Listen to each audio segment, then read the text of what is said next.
Hi everyone, मेरा नाम रोशंक जोशी है और मैं भी आप लोगों की तरह एक बीए साइकोलॉजी का स्टूडेंट हूँ। और ये हमारी 22 वीडियो सीरीज़ का वीडियो नंबर 5 है। आज हम यूनिट 1 का एक बहुत इंपॉर्टेंट टॉपिक पढ़ने जा रहे हैं। इंटेलिजेंस डिटेल में डिस्कस करेंगे। इस टॉपिक में हम ना सिर्फ इंटेलिजेंस का मीनिंग समझेंगे बल्कि ये भी देखेंगे कि डिफरेंट साइकोलॉजिस्ट ने इंटेलिजेंस को कैसे कैसे एक्सप्लेन किया। इस वीडियो में हम 3 इम्पॉर्टेंट थेरीज़ के आइडिया पढ़ेंगे। 3 डिफरेंट साइकोलॉजिस्ट ने जो प्रपोज किए, वो 3 साइकोलॉजिस्ट कौन है? चार्ल्स पर्मन, हावर्ड गार्डनर और रॉबर्ट स्टैनबर्ग। इन तीनों की थेरीज़ हम पढ़ेंगे और साथ ही उनकी थेरीज़ का बैकग्राउंड और रेलिवेंस भी समझेंगे। ठीक है, तो वीडियो की शुरुआत करते हैं। व्हाट इज़ इंटेलिजेंस से। ठीक है, साइकोलॉजी में इंटेलिजेंस को एक जनरल मेंटल एबिलिटी माना जाता है। इसमें शामिल होता है learning from experience, reasoning and thinking, understanding complex ideas, problem solving and adopting to new situations. Important बात यह है कि इंटेलिजेंस सिर्फ एक नॉलेज या मेमोरी नहीं होती, बल्कि नॉलेज का इफ़ेक्टिव यूज़ करना होता है। अगर एक एग्जांपल दे दूँ तो कोई स्टूडेंट सिर्फ रट्टा मार लेता है और एग्ज़ाम में नहीं लिख और एग्ज़ाम में पेपर में लिख देता है, और एक दूसरा स्टूडेंट है जो कॉन्सेप्ट समझ के उस कॉन्सेप्ट को अप्लाई करना सीखता है। तो जो दूसरा स्टूडेंट है वो इंटेलिजेंस का ज़्यादा बेटर यूज़ कर रहा है। अ, अब हम मतलब बोलेंगे why psychologist study intelligence. Study क्यों किया जाता है इंटेलिजेंस को? टेक्स्ट बुक के अकॉर्डिंग इंटेलिजेंस का स्टडी इसलिए इम्पॉर्टेंट है क्योंकि लोग मेंटली एक जैसे नहीं होते। लर्निंग स्पीड और एबिलिटी डिफर करती है। अकेडमिक और लाइफ सक्सेस को समझा जा सकता है इंटेलिजेंस को स्टडी करके।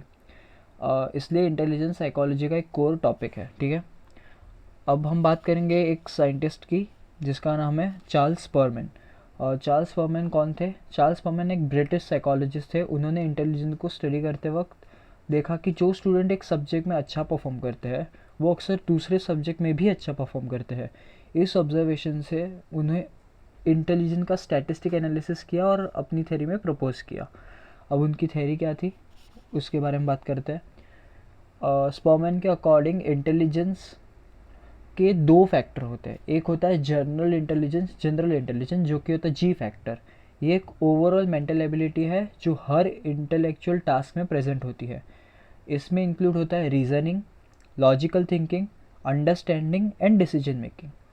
दूसरा एक फैक्टर होता है इनकी थ्योरी के हिसाब से, वो होता है स्पेसिफिक इंटेलिजेंस। स्पेसिफिक इंटेलिजेंस क्या होता है?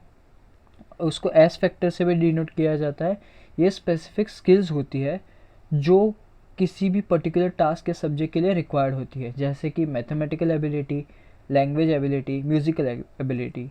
अगर एग्जांपल दे दूँ एक, तो एक स्टूडेंट जनरल इंटेलिजेंस यानी जी फैक्टर में अच्छा है लेकिन मैथ्स में स्ट्रॉन्ग और ड्राइंग में वीक हो सकता है। लाइक उसकी जनरली इंटेलिजेंट है वो स्टूडेंट, यानी कि उसका जी फैक्टर अच्छा है। वो स्टूडेंट ऐसे बहुत ज़्यादा इंटेलिजेंट है लेकिन मैथ्स में वो स्ट्रॉन्ग है और ड्राइंग में वीक है, मतलब उसका एस फैक्टर जो है वो थोड़ा वीक है।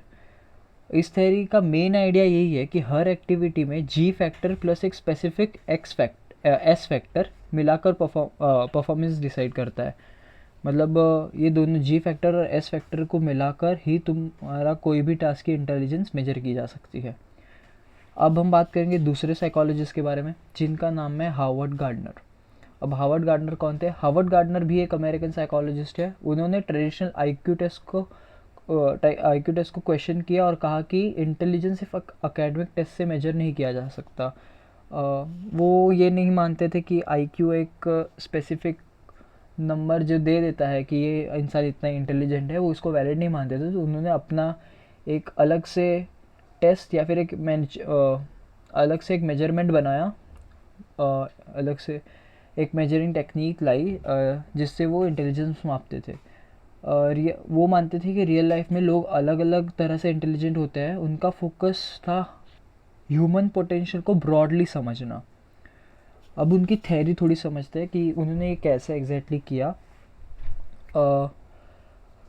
गार्डनर के अकॉर्डिंग इंटेलिजेंस जो है वो सिंगल एबिलिटी नहीं होती बल्कि मल्टीपल इंटेलिजेंस होते हैं।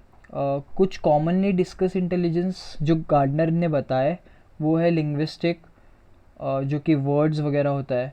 फिर लॉजिकल मैथमेटिक्स जो नंबर्स और रीजनिंग मतलब नंबर्स में वगैरह काम होता है। म्यूज़िकल यानी कि कोई म्यूज़िक स्मार्ट होता है, कोई बीट जल्दी से कैच कर लेता है। फिर होता है स्पेशियल, यानी कि कोई पिक्चर्स अच्छे से इमेजिन कर पाता है अपने दिमाग में। फिर बॉडीली काइनेटिक्स, जो कि एथलेटिक लोगों में बहुत अच्छे होते हैं, उनको अपनी बॉडी मूवमेंट वगैरह ज़्यादा अच्छे से समझ आती है। इंटरपर्सनल और इंट्रापर्सनल। इंटरपर्सनल मतलब पीपल स्मार्ट यानी कि, और इंट्रापर्सनल यानी कि सेल्फ स्मार्ट, ठीक है। तो ये थोड़ी जनरल होती है, और यूजुअली करियर काउंसलिंग में जब भी इंटेलिजेंस टेस्ट लिया जाता है तो most of the time Harvard gardener का मेथड यूज़ किया जाता है किसी भी यूजुअली करियर काउंसलिंग में इंटेलिजेंस को मापने के लिए। एक थोड़े एग्जांपल की बात कर लेते हैं। जैसे राइटर या टीचर अगर कोई है तो उसका लिंग्विस्टिक इंटेलिजेंस ज़्यादा हाई होगा। कोई साइंटिस्ट है तो उसका लॉजिकल इंटेलिजेंस हाई होना चाहिए। एथलीट है तो बॉडीली काइनेटिक्स, काउंसलर है तो इंटरपर्सनल इंटेलिजेंस हाई होना चाहिए, ठीक है। गार्डनर की थ्योरी का स्ट्रॉन्ग मैसेज ये था कि स्कूल परफॉर्मेंस इंटेलिजेंस का सिर्फ एक हिस्सा है, पूरा का पूरा पिक्चर नहीं है, ठीक है। अब हम बात करेंगे स्टैनबर्ग्स के बारे में। स्टैनबर्ग्स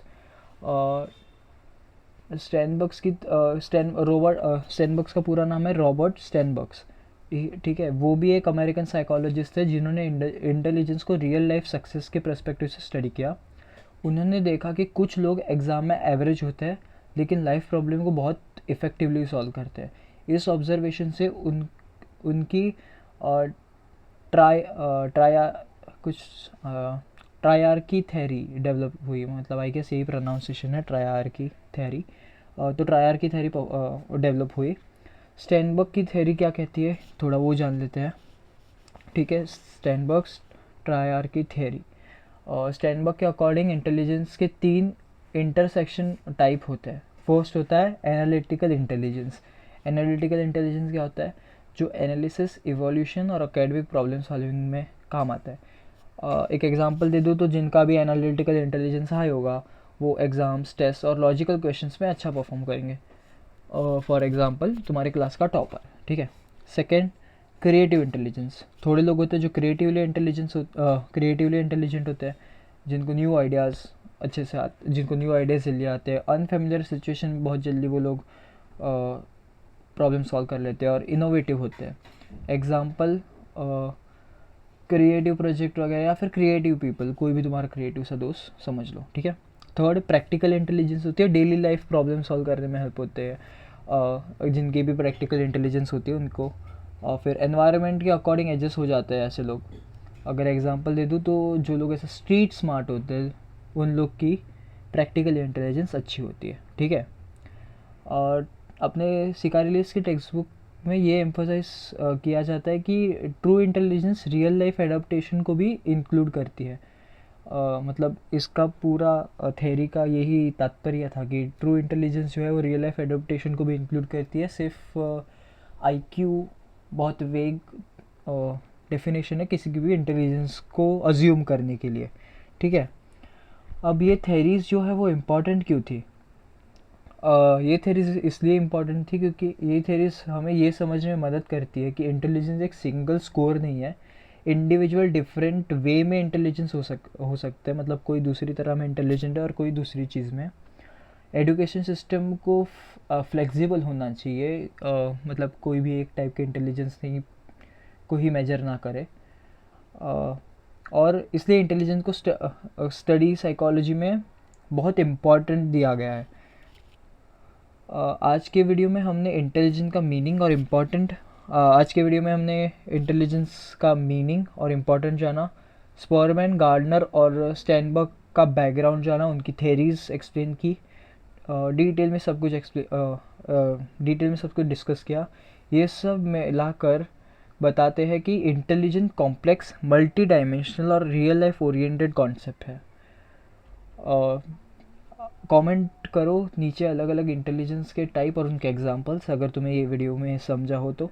नेक्स्ट वीडियो में हम आई डोंट एक्चुअली रिमेंबर क्या लाएंगे, बट नेक्स्ट वीडियो कल आ जाएगी, तो वीडियो की नोटिफिकेशन के लिए सब्सक्राइब कर लो। Thanks for watching.